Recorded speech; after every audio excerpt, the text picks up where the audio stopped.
I just spent 22 bucks on Korean fried chicken. But today isn't about copying a recipe. I want to figure out what Korean restaurants do differently. Because if I can crack it, I'm never paying 22 bucks again. I'd never been inside a Korean grocery store before. And honestly, I felt completely lost. Every shelf had ingredients I'd never used. But if Korean restaurants kept buying them, there had to be a reason.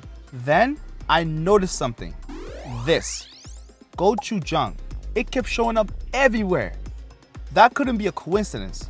So I threw it in a cart. Then everything else started making sense. Soy sauce, rice vinegar, fresh green onions. And instead of buying chicken pieces, I bought 2 whole chicken. That decision was going to change everything. The best part, I didn't have to buy everything. The flour was left over from my filet of fish, and the cornstarch came from my Chipotle video. That's why you must build your pantry. Every recipe gets cheaper. If you've watched my KFC episode, you already know why I buy whole chickens. I'm not paying someone else to cut up my chicken. I'll do it myself and keep the savings. Now came the real test. Could I actually match that restaurant crunch? Every single piece got the exact same treatment. Because if this coating failed, the whole investigation failed. Press the coating into the chicken. Don't just shake it on. Then let it rest for 10 minutes. That gives the coating time to hydrate, so it stays on instead of falling off. Next, lightly spray the air fryer basket. Lay the chicken inside. Give the tops a generous spray. Start at 380 degrees for 12 minutes. Flip every piece. Spray them one more time.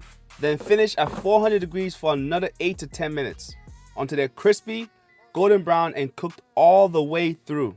While the chicken cooked, I built the sauce.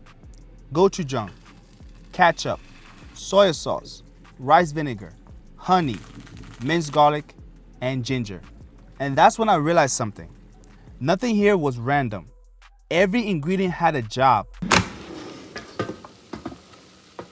Okay, that's a really good sign.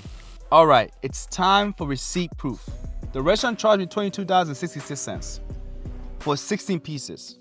For mine, I only counted what actually went into the chicken, not the rice and not the cucumber salad. 2 Cornish hens, $10.02. Gochujang, 12 cents. Soy sauce, 21 cents. Rice vinegar, 9 cents. Honey, 22 cents. Green onions, 50 cents. And the pantry ingredients, just $2.30.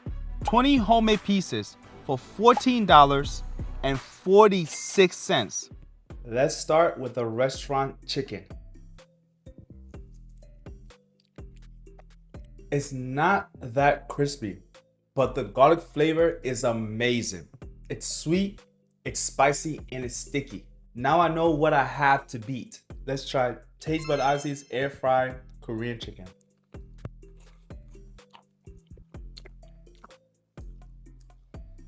There it is. That's what I've been chasing.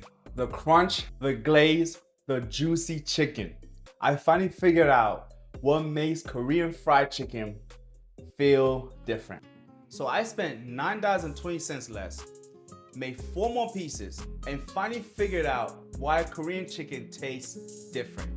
That's receipt-proof budgeting. Because receipts don't have opinions.